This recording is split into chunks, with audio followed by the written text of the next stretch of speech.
Hey guys, once again we're going to take a look at some of the best resource packs released over the past month for Minecraft 1.17.1. I got all these packs from Planet Minecraft, as it gets a lot more submissions than CurseForge. And if you want to try out any of these packs, you can find the links down below. After the video, make sure to check out my other resource pack videos too. Jicklus aims to stay true to vanilla Minecraft by giving the textures a more rustic style.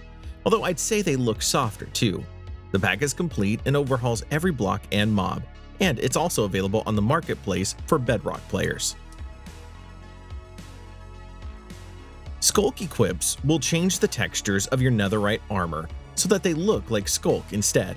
Skulk is an upcoming block in the deep dark biome, and this pack will also make changes to your tools and sword too. A high-resolution pack is Helheim, which is available for free at its 256 times resolution. Anything higher will require signing up to the developer's Patreon. It aims to bring realistic textures into the game, while also making use of RTX. The pack isn't complete yet, but I really like the direction it's going in. A lot of the blocks look great too, especially with their reflections, and one of my favorite changes has to be Prismarine. Oak leaves will look better too, with them being bushier and crisp. Better Boats makes some much-needed changes to boats, taking away their basic cuboid shape. Now they look like boats similar to those in real life, with them having visible seats for 2 players. It's a really nice change, and it doesn't take away from the vanilla style at all. Golem Family makes a cute change to the Iron Golem. Now they'll have a copper golem standing on their shoulders and holding onto its head.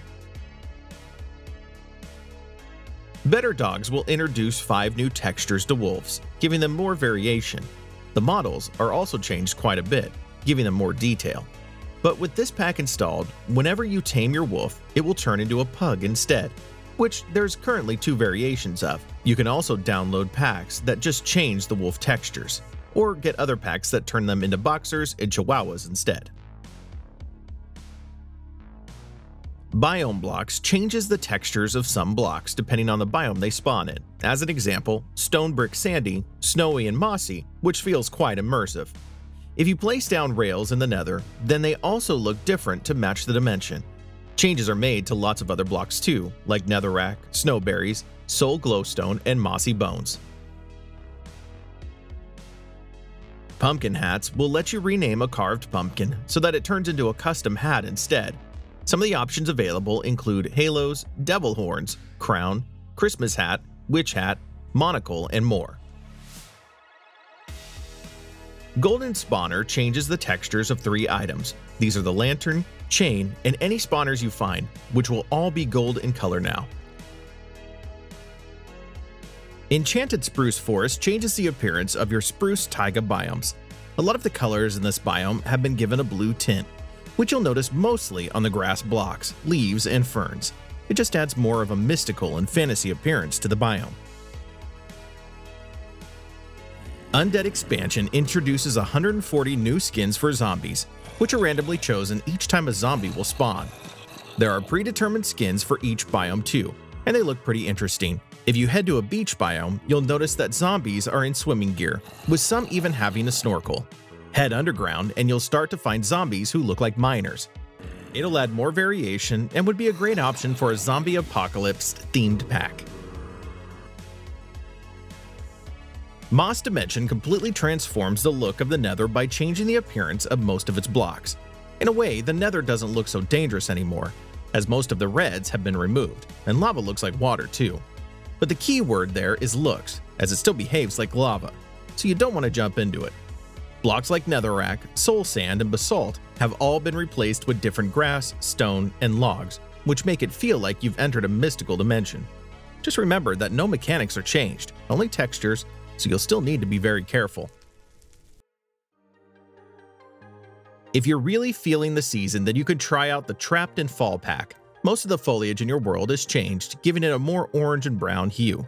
The same goes for grass blocks, which have a new variant with it looking like there's fallen leaves resting on them. You'll notice some small changes to the appearances of villagers and the Iron Golem too. Redstone Tweaks makes changes to a lot of blocks in regards to mechanics. Bells will tell you if they're powered. Leaves show the distance to the nearest log, and note blocks display their current note. When placing redstone dust, you can see the current signal strength, with the texture of wool being changed to make counting blocks easier. But there's a lot more when it comes to the mechanic-type blocks, as you'll notice quality of life changes come to beehives, composters, cauldrons, hoppers, observers, and more. Dynamic mobs bring some new mob textures into Minecraft, which aim to be biome-specific. In deserts, you'll find husks, which look like mummies, desert-dwelling skeletons, and husk-like zombies. In a swamp, you might find swamp skeletons, swamp zombies, and muddy pigs. But there's a few other changes, like how dolphins can look like orcas, cows turn into highland cattle above a certain height level, and endermans have a warped variant. Another change to creatures comes Mobphobia. Currently, it changes the spider, creeper, slime, and wolf. In general, I'd say they look a bit scarier as they have a lot more detail. Although creepers don't really look like themselves anymore, instead they look like a strange tree-like creature. Slimes are also changed to look like toads instead. Crops 3D Revamped is an expansion on Crops 3D, which I mentioned last month. It revamps 13 plants, making them look blocky instead of their vanilla 2D style. You'll find that items like mushrooms, berry bushes, sugar canes, vegetables, and nether fungus are all changed, with them all still fitting into vanilla nicely. Splotch is a minimalist style pack, being just 8 times resolution. It gives Minecraft a retro feeling, but is still bright, vibrant, and clear to look at. Most blocks have been worked on. There's just a few remaining from what I can tell, and mobs haven't been updated yet either. There's new interface elements and fonts too, which look nice. There's not much else to say about this pack, but if you like the look of it, go ahead and give it a try. Stay True keeps Minecraft's vanilla textures, but tries to improve on them in places. I think most changes you'll notice comes to foliage, with the grass looking completely different, with leaves being bushier and also appearing pink when on birch trees. The biggest improvement comes with connected textures, which allows for much better variation. Ground textures also blend together nicely, instead of being stuck in their block forms. Some blocks have multiple variations too, like gravel, which can have 8 different styles and helps to remove all the repetitiveness in your world.